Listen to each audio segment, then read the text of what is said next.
In 4 years, the US federal government employed 13,000 artists across 31 states, produced over 1,000 plays, reached 30 million Americans, 1 in 4 people alive in this country.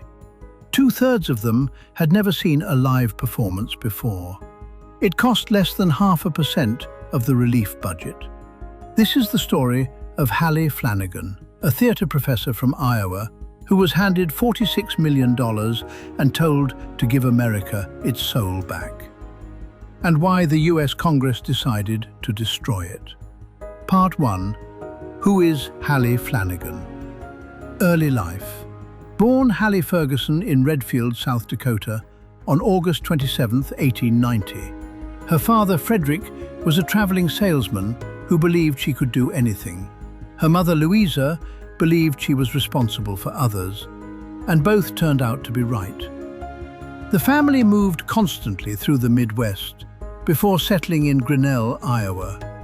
At Grinnell College, class of 1911, she majored in German and philosophy, ran the drama club, and met her future husband, Murray Flanagan. They married after graduation and moved to St. Louis, then Omaha. She raised 2 sons while he worked in insurance. Murray was diagnosed with tuberculosis and died in 1919. 3 years later, in 1922, her elder son, Jack, died of spinal meningitis. She is a 32-year-old widow and bereaved mother before the story even starts. Everything she builds is built on that loss. The pivot. Now alone with her younger son, Frederick, she enrolled in George Pierce Baker's legendary 47 workshop at Harvard, the same program that trained Eugene O'Neill. She was hired by Vassar College to build an experimental theatre program from scratch. In 1926, she became the first woman ever to win a Guggenheim Fellowship.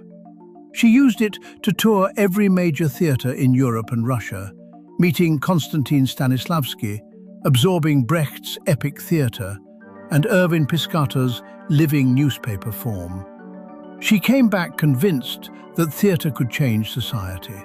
In 1931, Flanagan co-wrote a documentary play about Dust Bowl farmers called Can You Hear Their Voices?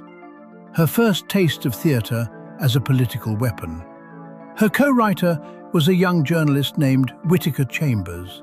You need to remember that name, because 17 years later, Chambers would become the most famous anti-communist informant in America, testifying before the House Un-American Activities Committee, helping destroy the careers of people accused of exactly the kind of leftist politics he and Flanagan had put on stage together in 1931.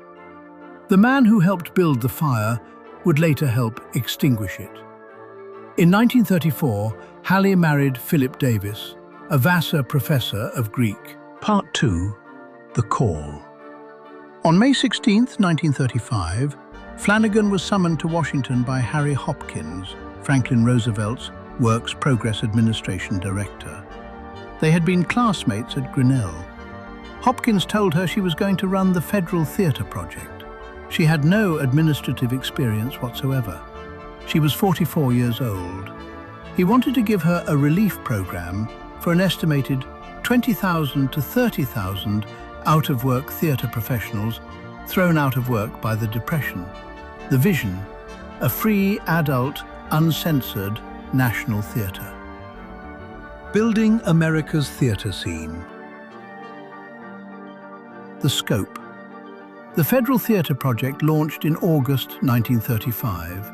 At its height, it employed 13,000 theatre professionals across 31 states. Performances were free, or nearly so. The budget was only 0.5% of the total Works Progress Administration allocation.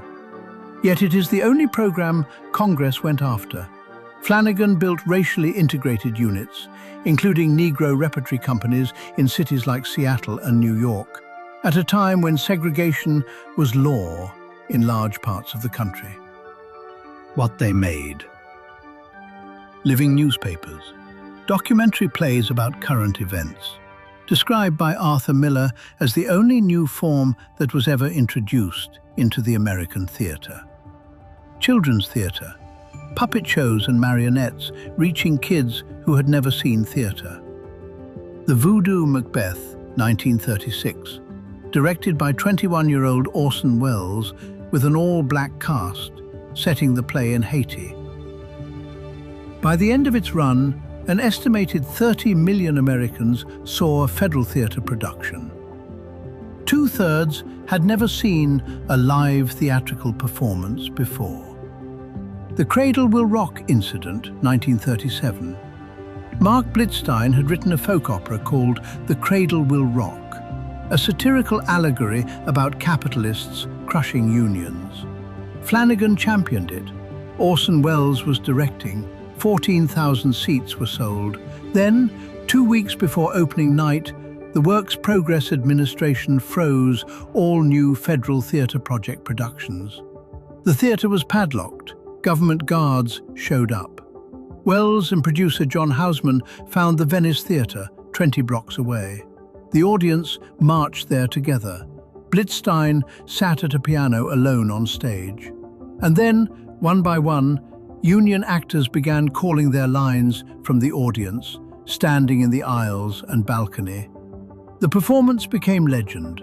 Within months, Welles and Houseman had left the Federal Theatre Project and founded the Mercury Theatre, the company that would broadcast War of the Worlds the following year.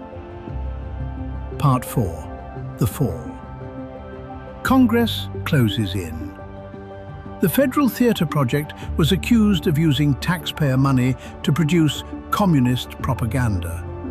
In 1938, the House Un-American Activities Committee, chaired by Congressman Martin Dies Jr. of Texas, opened an investigation. Former Federal Theatre Project employee Hazel Huffman testified that the project was overrun with communists. Her testimony was based entirely on hearsay. The hearing, December 6, 1938. Flanagan was subpoenaed. She was given only a few hours to testify. The committee cut her off before she could finish. The most famous exchange, Congressman Joseph Starnes. "You are quoting from this Marlowe. Is he a communist?" Flanagan. "Put in the record that he was the greatest dramatist in the period of Shakespeare immediately preceding Shakespeare." Starnes had also asked, "Surely Mr. Euripides was guilty of teaching class consciousness?" Flanagan later. "The theatre, when it's good, is always dangerous." The vote. On June 30, 1939, the Federal Theatre Project was shut down. It was the only Works Progress Administration program eliminated, despite consuming just 0.5% of its budget. Republican Representative Clifton Woodrum claimed every theatre critic opposed it. The next day, he received a telegram signed by every major critic in New York City, contradicting him. Part 5. The Aftermath. Within 12 months of the shutdown, Flanagan lost her husband. Philip Davis died of a sudden cerebral hemorrhage in 1940. Flanagan wrote, "I feel, and always have, that Phil's early and unaccountable death was bound up with the violent end of the Federal Theatre." By 1940, she had lost her first husband, tuberculosis, 1919, her son Jack, spinal meningitis, 1922, her 4-year project, Congress, 1939, and her second husband, stroke, 1940. All this at only 50 years old. In 1942, she was named Dean of Smith College. In 1945, she was diagnosed with Parkinson's disease. Yet she continued teaching and directing for another decade, till her death on July 23, 1969. Part 6. Her legacy. The Federal Theatre Project seeded the American regional theatre movement. Arthur Miller, Orson Welles, John Huston, and Nick Ray all worked in or adjacent to it. The living newspaper form it pioneered is still taught in theatre programs today. The National Endowment for the Arts, the closest successor the Federal Theatre Project ever got, was founded in 1965. Unfortunately, it has faced defunding battles in every decade since.